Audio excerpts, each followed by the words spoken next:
এখন মহল্লায় বহুদিন কোনো নাটক ফাটক হয় না। হ্যাঁ, কোনোদিন না। যে আমার নেতৃত্বে এখন যে নাটকটা হতে যাচ্ছে, মানে কোন রকম যাতে কোনো বদনাম না হয় সেদিকে খেয়াল রাখতে হবে। আমার বদনাম হওয়া মানে কিন্তু তোকে সবার বদনাম হওয়া। হ্যাঁ, এখন ঘটনা হচ্ছে যে যেদিন নাটক হবে তার আগে তো প্রস্তুতি নিবি। আর ওই দিন মহিলাদের জন্য আলাদা বসার ব্যবস্থা থাকতে হবে, যাতে মহিলারা সুশৃঙ্খল ভাবে নাটক উপভোগ করতে পারে। আর বিশেষ বিশেষ মহিলাদের জন্য বিশেষ বিশেষ ব্যবস্থা থাকতে হবে, বিশেষ বিশেষ চেয়ারের ব্যবস্থা থাকতে হবে। ঠিক আছে? আর হচ্ছে যে আমি প্রশাসনের সাথে কথা কয়ে রয়েছি, কোন রকম আউট ঝামেলা যাতে না হতে পারে। খুশি ভাই, আপনার সাথে একটু কথা আছে। এনে কও না, আসেন একটু। যাতে হবে? হ্যাঁ। আচ্ছা তুই চলো সামনের দিকে যাই, সামনে যাই। আবার আসতেছি।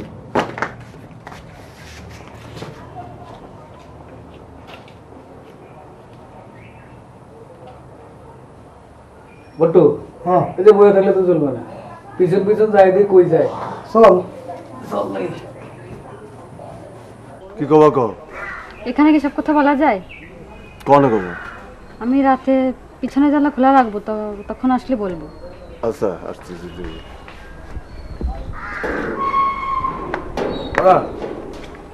ওই তুমি তো জানো যে নেতৃত্বে একটা এলাকায় একটা নাটক হচ্ছে, জানো তো?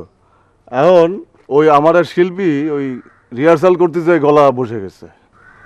তুমি একটু গলা তুলে দেওয়ার একটু বুদ্ধি টুদ্ধি দাও না, তুমি তো শিল্পী মানুষ, তুমি তো জানো এগুলো। আমি তো এত বড় শিল্পী না। আপনি শিল্পকলা একাডেমিতে হাবু স্যার আছেন, ওনার কাছে জিজ্ঞেস করেন।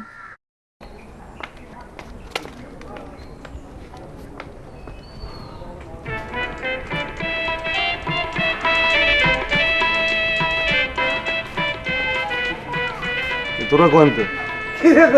হ্যাঁ, একবার ওইদিকে একবার এইদিকে, একবারে লারে লাপ্পা। বললাম না তোর পিছনে পিছনে আমি বললাম বয় আসতেছি আমি। আমাকে দায়িত্ব দিছিস না, আমাকে সব দেখে রাখতে হবে। আম করে ফেলাইয়ে ফুটুর ফুটুর এই জায়গায়। হ্যাঁ ঠিক আছে।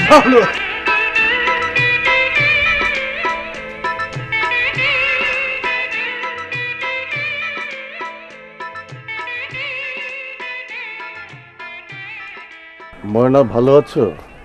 জি ভালো আছি। আচ্ছা, এই যে পৃথিবীতে এত মানুষ যে শিল্প সাহিত্যে অবদান রেখেছে, এদের কিন্তু প্রাতিষ্ঠানিক শিক্ষাটা নাই। ধরো রবীন্দ্রনাথের কথা ধরো, রবীন্দ্রনাথ কিন্তু স্কুল কলেজে যাননি।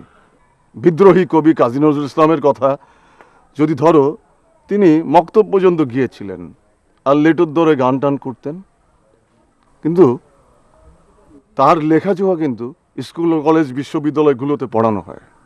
তুমি যদি এস এম সুলতানের কথা ধরো, তিনি কিন্তু আর্ট কলেজ থেকে পালিয়ে এসেছেন।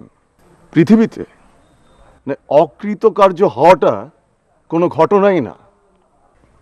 আপনি কি নিজেকে কাজী নজরুল ইসলাম বা রবীন্দ্রনাথ ঠাকুর মনে করতে শুরু করেছেন?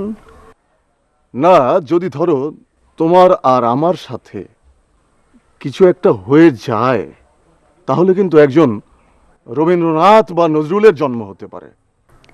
প্রথমত, আপনার সাথে আমার এরকম কিছু একটা হওয়া অসম্ভব। আর যদিও হয়ে যায়, আমার মনে হয় না কোনো রবীন্দ্রনাথ ঠাকুর বা কাজী নজরুল ইসলামের জন্ম লাভ করবে। কিন্তু তুমি কি লক্ষ্য করছো না যে আমি ধীরে ধীরে একটা মর্যাদাপূর্ণ স্থানে উঠে যাচ্ছি? তুমি কি এটা খেয়াল করছো না? তাহলে আপনি ধীরে ধীরে আপনার মর্যাদাপূর্ণ স্থানে পৌঁছে যান, আমিও আমার বাসায় প্রস্থান করি। আসসালামু আলাইকুম।